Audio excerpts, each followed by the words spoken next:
Hello friends, welcome back to my channel. My name is Katie and I make pictures and stuff.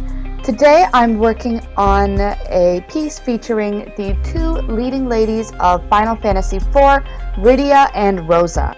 Now I'm sure you'll notice that I'm already fairly far along in this piece. And the reason for that is that I actually started inking it over my light box. I did film the inking process over my light box, but I found that it was very difficult to see. There was just this big bright white light around the outside of the page, and it was just very distracting, so I thought it would be best to cut it out. For ink today, I'm using a combination of Dr. P.H. Martin's Bombay Blue India ink, as well as Dr. P.H. Martin's Black Star India ink in Hicarb Black. And as usual, I've just got that on a fine-tipped brush, and I'm doing my line work with it.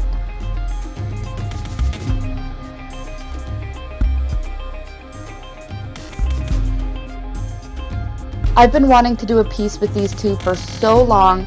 Final Fantasy IV is definitely one of my favorite Final Fantasy games. I think it's probably my second favorite, maybe third. It's way up there for sure.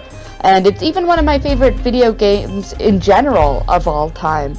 It's just such a well thought out game, both in terms of like story and character variation and development, but even just in terms of like there's so many little secrets and hidden things that you can find in it, and there's so much, well, really just playability. There's so much to do in it, and I love it so much. It's one of my favorite games, as I've mentioned.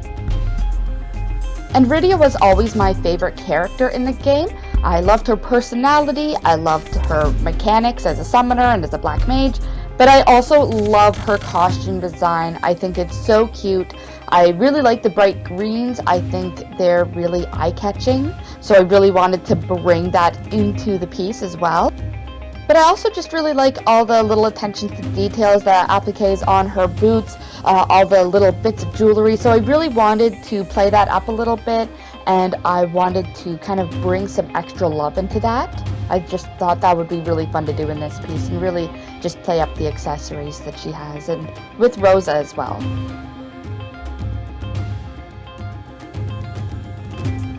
Now I'm going in with my QoR Watercolor paints, and because I have the string lights along the top of the piece, casting that warm light, I really wanted to make sure that that warm light was also reflected on the characters below, and as well as the drapery in the background. So the very first thing I'm doing with the paint is I'm going in and adding, just marking in all of the areas where that warm glow will be hitting. And I always try to make this my first step anytime I'm working with unusual lighting, or even just when I'm working with a particularly strong lighting scenario.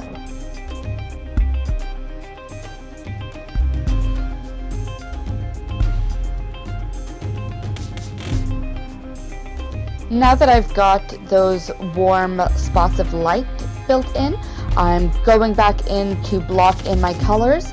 And you'll notice that when I do each section, I also add a little bit of the yellow back in where I had it originally put, just so that it blends a little bit better with the base color, and so that it's not so stark. I just wanted it to have a very soft, blended lighting.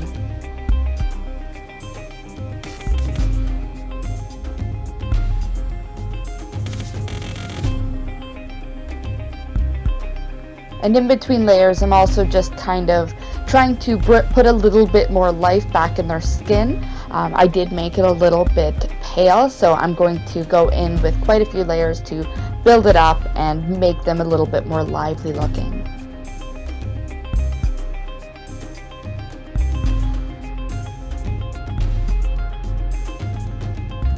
So when coming up for the concept of this piece, I knew that I wanted to paint Rydia. Obviously, that was a given since she's my favorite, but I took a little bit of time to decide what else I wanted to do with it, because I didn't want it to just be Rydia. most of my pieces are single characters only, so I thought it would be good to challenge myself a little bit and do a multi-character composition. So I ended up deciding to paint her with Rosa because I thought that that would be just a really great way to celebrate the badass ladies of the Final Fantasy series. That was where I was going with that. One thing you'll notice now as I'm putting down the color on Rosa's leg, or even as I start to fill in the back of her cape, which I will shortly, I've put down some frisket or masking fluid in the cape and in the leggies to kind of create that lacy pattern. So as I go through the painting of that, you'll notice it might look a little bit funny. Even now it looks a little bit shiny, but once I rub the masking fluid off, it's going to look pristine and white and perfect underneath. I always have so much fun working with masking fluid. I just find it so satisfying to remove, and then you have those nice, perfect, crisp, clean lines underneath. It's so satisfying. I absolutely love it. I just wish it wasn't so hard on my brushes. It does do a number on them.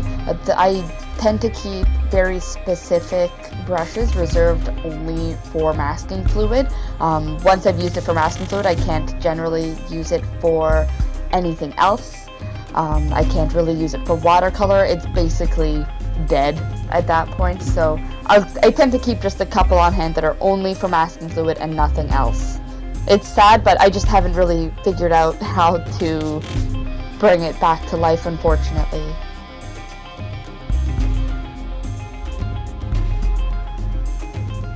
And you'll notice for the removal of the masking fluid, all I did was just gently rub the edge of it until I was able to lift up enough for me to grab onto, and then from there I would kind of pull up what I can, and then if I needed to I would go back in and rub the edges a little bit more to coerce it into lifting if I needed it to.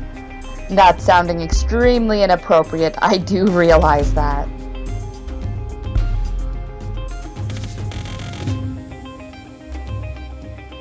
Another thing I really wanted to emphasize in this piece was kind of an atmosphere or feeling of luxury.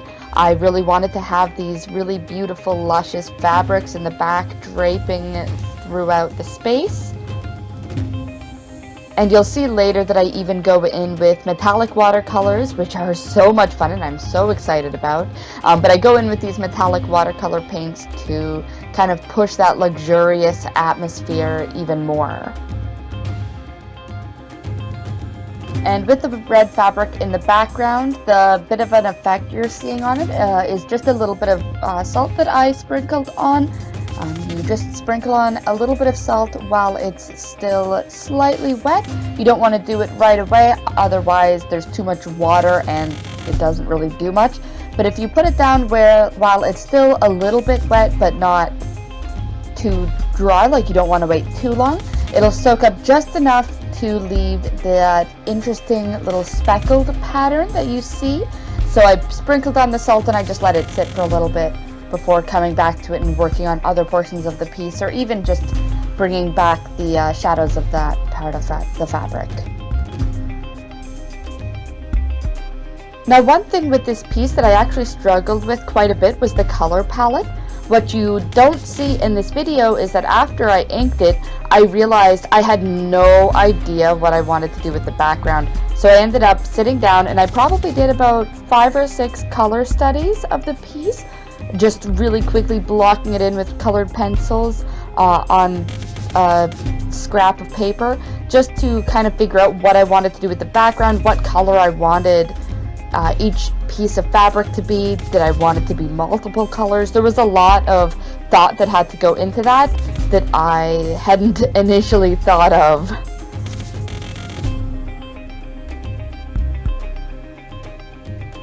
And it's really important to plan out your pieces properly before you dive in. If you're working digitally, you've got a lot more leeway, obviously. It's very easy to go back and change colors even after you finish the piece. But with watercolor, it's not so forgiving. If I had gone with the colors that I initially thought I was going to, it wouldn't have worked at all. It would have looked messy, things would have stood out in ways that I wouldn't want them to. So that goes beyond just color palettes. When working in watercolor, because it's so unforgiving, you do really have to plan out each aspect of the piece before you go. You need to plan out your lighting, you need to plan out obviously your colors, and with ink as well. Ink is also very unforgiving, so I'll usually do several sketches before I go in. I'll start off with doing a large amount of thumbnails to decide how I want things to be arranged in the piece, deciding composition, angles, all of that. The thumbnailing stage alone, I'll usually do anywhere between 5 and 15 thumbnails, and then from that point I'll usually have it figured out what I actually want to do for the piece. I'll usually have that much figured out at that point, and then I'll be able to start refining the sketch. I'll usually do 2 to 3 versions of the sketch before I actually start and transfer it to the watercolor paper. Now earlier I had mentioned the metallic watercolor paints. They look so stunning. I'm so happy I finally bought them. With these paints, they are kind of tricky to get in Canada actually. I've seen so many YouTubers use the Finetec paints before, and every time they do, I'm always kind of drooling over them, but buying them on Amazon or anywhere else, it's a lot more expensive to get it to Canada for some reason. So I think that's why most of the YouTubers I see using them are based in America or other countries where they're a bit more accessible, but the local art supply stores in Toronto don't really carry them. Except for one. There is one store that I have found. It's not one of the big stores, like it's not Curry's or Above Ground, and it's not any of the ones that are kind of near the art schools, but if you're in the Toronto area, you can find them at Midoko. I picked up kind of like the classic palette, but they also had a colored one, and I just used those to add little bits of accents to the cape for Rosa, as well as brushing it over the background fabrics, just to give them that little extra shimmer, which you can see here as I reflect it back. They're so reflective and so stunning. I absolutely love them. And then for the highlights, as usual, I just went in with my white gouache just to kind of finish things up a bit. And this is the final piece. I'm so happy with how it turned out. The colors just look so vibrant and beautiful. I absolutely love it. I think the choices I made in terms of color palette worked out really well. If you like this video and want to see more, feel free to subscribe to my channel or like up this video. You can also see more of my work on my Instagram at KTAddison Draws or my website at KTAddison.com. Thanks so much for watching, and I'll see you next time.